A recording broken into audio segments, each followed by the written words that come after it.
So, good afternoon, everybody. Bona tarda a tothom. Abans de començar, voldria donar les gràcies al comitè organitzador d'haver-me convidat. És un honor estar aquí amb tots vosaltres, amb tots vostès. La meva ponència versarà sobre la invasió de mosques de la fruita que posa en perill tota la producció a Europa, no inclosa la Drosophila Suzuki, perquè no la considerem una autèntica mosca de la fruita. Després penso que està tot arreu d'Europa, ja no és invasora. A Grècia, doncs, està pràcticament a tot arreu i esperem que hi hagi infestacions l'any que ve també. És una sinopsi de la meva xerrada. Les invasions biològiques, les diferents fruites de la fruita, les conegudes i les no tan conegudes. També parlo de la pressió dels propàguls,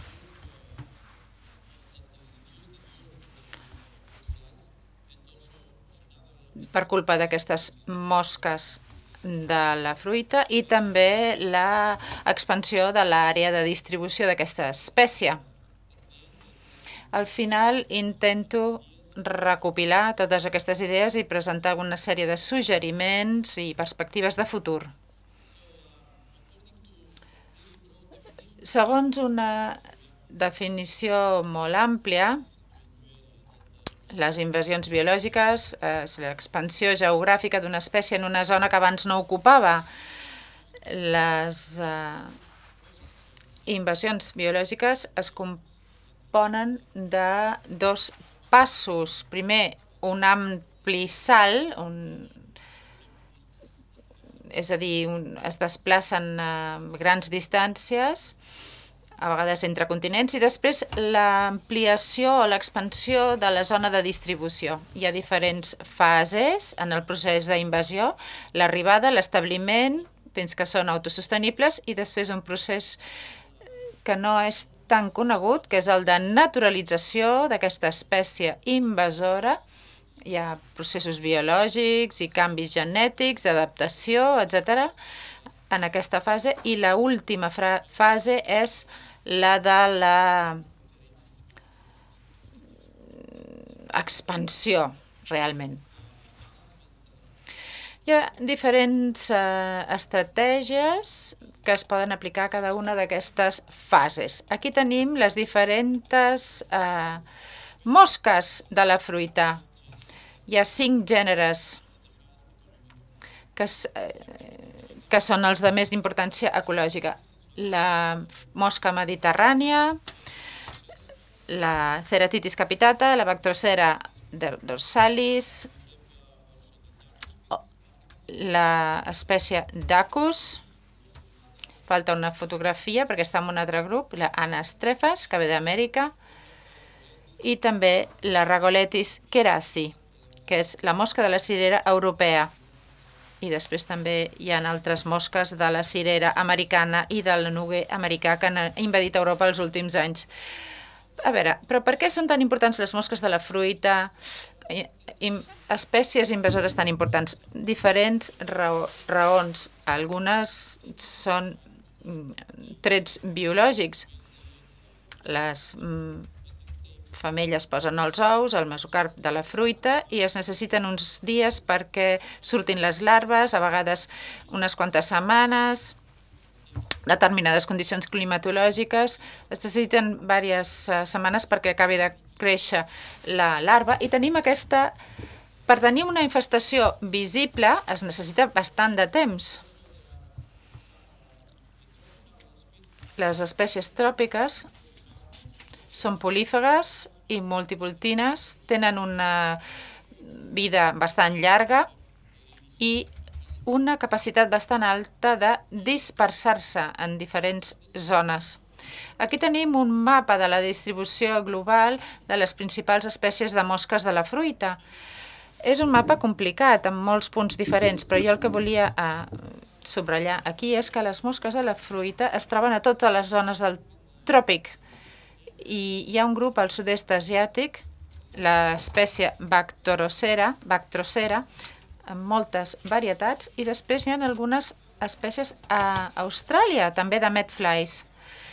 I si passem a Àfrica, veiem 3 espècies diferents de Bactrocera. No he inclòs la mosca de l'olivera. Bactrocera dorsalis, Bactrocera zonata, Bactrocera cucurbita, a tot Àfrica. També tenim l'espècie Dacus, que són cosines de les mosques del Mediterrani. Tenim també la mosca de l'olivera, la mosca del cirerer, les trefes. No he inclòs en aquest mapa les espècies Ragoletis, que ocupen sobretot el nord d'Amèrica, però també Sud-amèrica. Per tant, estan a tot arreu, les mosques de la fruita, a tot arreu, i si les classifiquem en 3 categories, si ho intentem, tindríem la categoria dels residents ja establerts, els residents de sempre, els antics, Bactrocera oleae, Ceratitis capitata i Ragoletis cerasi.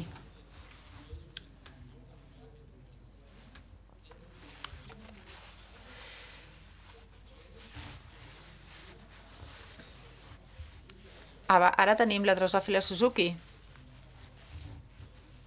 que és la plaga més important de la cirera, però aquí són les 3 més importants, amb el mapa de distribució. Es troba també en zones costaneres del mar Mediterrani, però en anys recents hem tingut una expansió de la seva àrea de distribució, i ho veurem a la propera diapositiva. I després tenim la nova categoria, els acabats d'arribar. Tenim els antics i els nous. Tenim la Ragoletis, la completa, que afecta a la noguera. Després la Ragoletis cingulata, centre d'Europa, i també la Ragoleta suavis. Aquestes espècies han trigat més temps en arribar i instal·lar-se, o almenys tenir una configuració epidèmica. Als anys 80 i 90 ja se les havia detectat, però han trigat una mica a crear problemes reals a la cirerer i a la noguera. Després tenim una altra categoria, que són l'amenaça imminent. La primera, la mosca del presseguer, Batrocera zonata. Ara es troba a Egipte i a Líbia, i també a Orient Mitjà. De fet, m'han arribat dades sobre la detecció de la mosca del presseguer a diferents llocs d'Israel, fins i tot a Tel Aviv, a la zona metropolitana de Tel Aviv. No està establerta, però sí que hi ha hagut detecció d'aquesta mosca.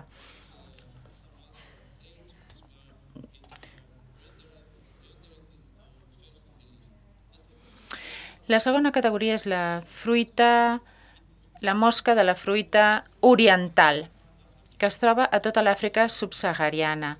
De la costa oriental, a Kènia, 2003 es va detectar per primera vegada, i després va arribar fins a la costa occidental d'Àfrica.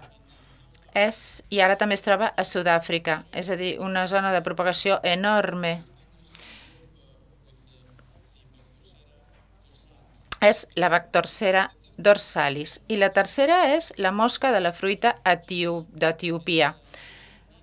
Dacus ciliatus es troba a la península aràbica, a Israel, també a Israel, Egipte i Jordània.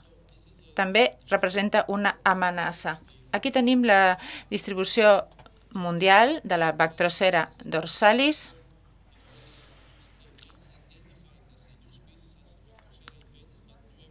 S'havia identificat malament com una nova espècie fa un cert temps, però s'ha vist que era la Bactrocera dorsalis. També la tenim a Califòrnia i sembla que hi ha poblacions permanents establertes. Ara voldria donar algunes dades sobre l'enorme pressió de propàgul pels països de la Unió Europea. Aquí tenim un informe de 2012. Una tercera part de quasi totes les intercepcions a Europa són de fruites de la mosques de la fruita. Perdó. Els mateixos números, si veiem les intercepcions als aeroports i als ports, un de cada 3 plagues interceptades són fruites de la mosques de la fruita. Només tenim un 20% que siguin identificades a nivell de gènere. Hem de treballar molt més per poder identificar tots i cada un dels individus que interceptem d'aquestes mosques de la fruita. Hi ha una pressió enorme sobre Europa perquè Europa importa fruita de tots aquests països i, esclar, rep aquestes fruites infestades i la pressió és enorme. Hi ha molts reglaments, normativa, però segueix havent-hi moltes intercepcions tant als ports com als aeroports. Ara voldria parlar una mica de l'expansió de la seva àrea de distribució. Primer, país per país. Grècia. Es va detectar per primera vegada el 1915 a les parts meridionals i costaneres del país, després, als anys 60, en algunes illes i també una detecció al nord de Grècia. Però recentment hem vist, amb estudis més recents, que la mosca està a tot el país i ha invadit zones molt importants de producció de fruites de pinyol i de llavor. Aquesta és la zona de Salònica, on es troba concentrada la indústria del presseguer i d'altres fruites. I els últims anys hem detectat aquesta mosca allà pràcticament cada any i hem vist infestacions molt importants de diferents espècies. També a la poma i al codony. És a dir, que aquesta expansió de l'àrea de distribució representa un perill, una amenaça per altres fruites que abans no tenien cap por de les mosques de la fruita. Per exemple, a la vinya, a la poma i també hi ha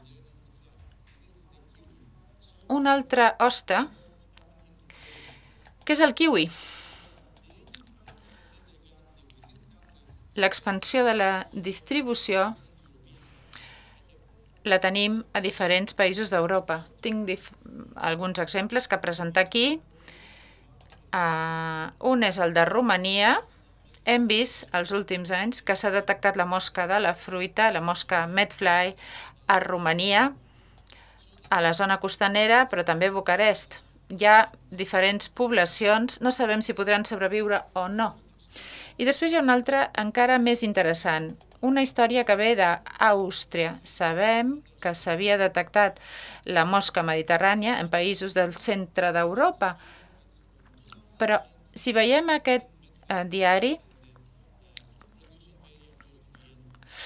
es van detectar ja el 2009, de 2009 a 2013, a Viena. Bactrocella dorsalis. Si llegim tota la literatura, trobarem un altre treball presentat, 1958,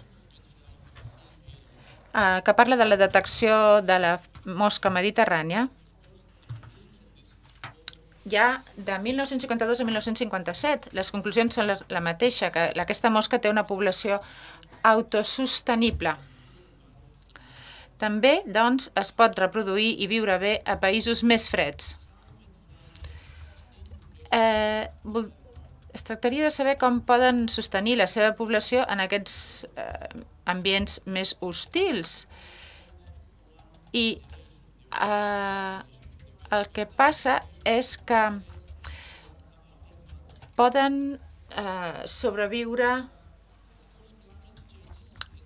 malgrat climes desfavorables fins a 9 mesos.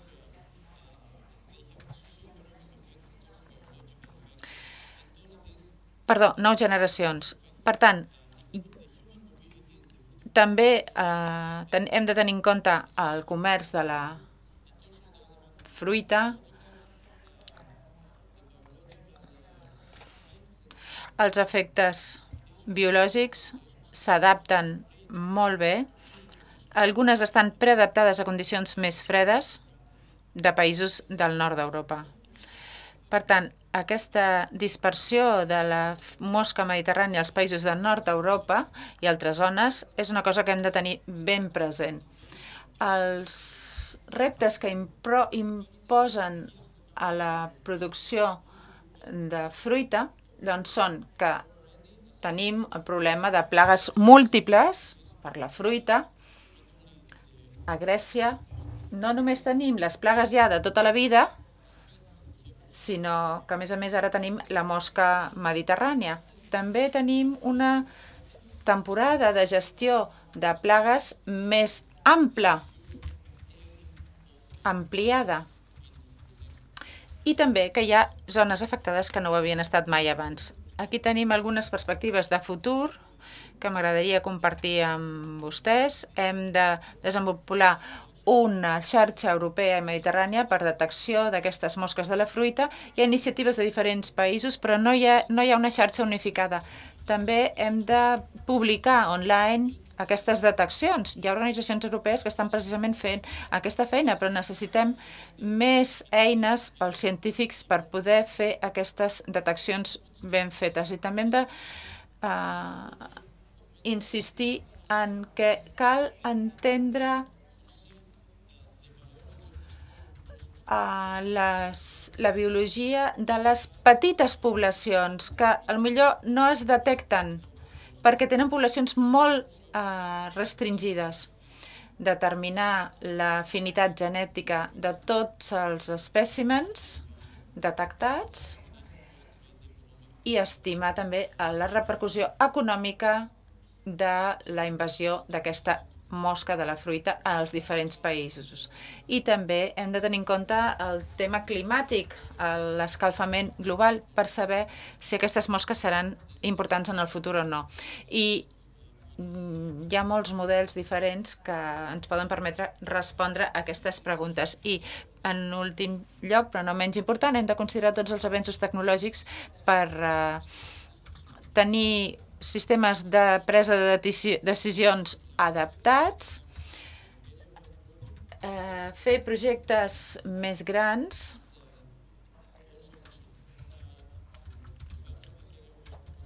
i projectes europeus que ens permetin controlar aquestes invasions de mosques de la fruita a diferents països. Ja es necessita més coordinació, ja hi ha iniciatives, però s'han de coordinar millor. I, per últim, crec que hem de mirar el tema de les hostes d'aquestes mosques de la fruita. El tema del kiwi és molt important. Hi ha normatives sobre l'exportació del kiwi. Sabem que no és un hoste comú per les mosca de la fruita, però hi ha països com la Xina que tenen una normativa molt estricta al respecte. Doncs tenim aquest projecte mediterrani i per intentar aplicar aquesta tecnologia, GPS, GIS, per ajudar-nos a gestionar la plaga de la mosca de la fruita. Moltíssimes gràcies per la seva atenció.